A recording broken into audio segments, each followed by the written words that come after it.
Selamat pagi saudara, kembali bersama saya Ninda Destiani dalam Sapa Jabar, sebuah program talk show yang membahas tema menarik di sekitar kita. Saudara, seperti yang kita tahu bahwasanya pemilu tinggallah beberapa bulan lagi. Maka dari itu, pihak penyelenggara tentunya sudah melakukan beberapa tahapan dan persiapan dari KPU, Bawaslu, kemudian juga dari partai politik itu sendiri. Namun kita juga akan melihat peran dari pemerintah daerah dalam melakukan penyediaan anggaran seperti apa. Kita akan bahas tuntas pada pagi hari ini.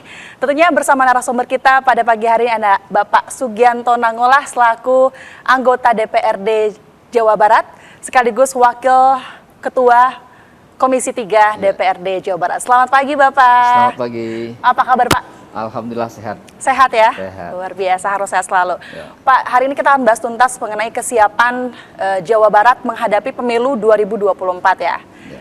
Sejauh ini, seperti apa sih kesiapan pemerintah Jawa Barat untuk menghadapi pemilu 2024 mendatang nanti? Alhamdulillah pasca tahapan pemilu ditetapkan, kita akan melaksanakan pemilu pada tanggal 14 Februari tahun 2024. Jawa Barat sangat siap. Kami dari anggota DPRD Provinsi Jawa Barat selalu mengawal persiapan ini sehingga mulai dari kemarin sampai akhir nanti agar apa tujuannya? Agar betul-betul pemilu di Jawa Barat ini bisa berjalan secara efektif, secara demokratis dan transparan dan jauh dari kecurangan. Itu harapan kami. Lalu apakah dari sisi anggaran untuk KPU Jabar ini memadai Pak, khusus untuk pemilihan gubernur seperti apa? Kemarin berdasarkan rapat dari Badan Musyawarah kita, setelah diputuskan bahwa perda yang telah ditetapkan untuk membiayai pemilu tahun 2024 ini kami sudah menganggarkan 1 triliun lebih. Oke. Dan itu sudah diperdakan dan itu akan terus dimasukkan ke dalam dana cadangan KPU. Tujuannya apa? Tujuannya agar pemilu sebagai penyelenggara pemilihan umum ini betul-betul bisa menjalankan tugasnya secara efektif agar tidak terkendala dengan persoalan dana, persoalan anggaran. Maka dari itu kami sudah menyiapkan semuanya, tinggal pelaksanaannya sekarang sedang berjalan ya. Mudah-mudahan dengan anggaran yang cukup ini ya pemilu bisa berjalan secara efektif. Oke Pak, seperti yang kita tahu bahwasanya sekarang ini penduduk di Jawa Barat sudah mencapai di atas 50 juta kalau tidak salah, betul ya Pak ya? Betul. Nah, sudahkah itu tersosialisasikan soal pemilu 2024? Jawa Barat ini terdiri dari 27 kota dan kabupaten tersebar Jawa Barat dan jumlah penduduk kita di atas 50 juta sekarang ini.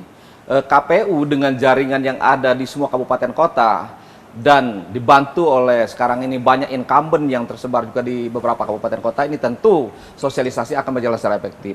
Kami pun sebagai anggota DPRD yang sekarang aktif, setiap kali kami turun ke daerah kami sampaikan bahwa kita akan melaksanakan pemilu pada tanggal 14 Februari tahun 2024. Dan inilah yang ditunggu-tunggu oleh rakyat, bahwa kemarin ada indikasi bahwa pemilu akan diundur segala macam ya, banyak persoalan di waktu itu, tetapi karena ini sudah diundangkan dan sudah diputuskan oleh KPU bahwa kita akan menyelenggarakan pemilu tepat pada tanggal 14 Februari tahun 2024 nanti gitu. Seperti apa Pak? Dan sosialisasi sekarang ini sedang berjalan dan memang tahapan demi tahapan ini karena waktunya sangat mepet ya, bahkan PKPU kadang-kadang kecenderungannya keluarnya itu terlalu cepat gitu. Keluar PKPU lagi, belum sosialisasi PKPU yang baru, muncul lagi PKPU lagi yang baru lagi.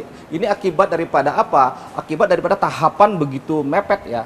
Kenapa? Karena tahapan sekarang ini sudah DPRD ini sudah mendaftarkan diri sebagai calon DCS saat ini.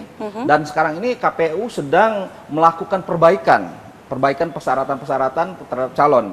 Kami dari Partai Demokrat sekarang ini sedang melengkapi kekurangan-kekurangan persyaratan agar apa? Agar nanti pas pada waktunya nanti semuanya sudah layak ditetapkan sebagai calon anggota DPR gitu.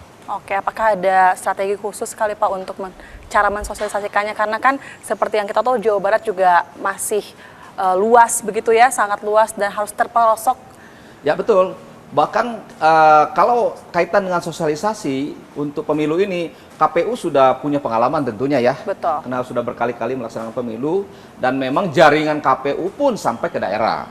Artinya tidak sulit bagi KPU untuk sosialisasi. Namun karena Jawa Barat begitu luas sekarang ini, tahapan demi tahapan ini, untuk yang kesulitan itu mensosialisasikan kaitan dengan peraturannya, Pak. Dengan KPU-nya ini yang agak sulit. Karena peraturan ini cepat sekali keluarnya. Yang satu belum dibaca kasarnya, ini PKPU, sekarang muncul lagi PKPU baru.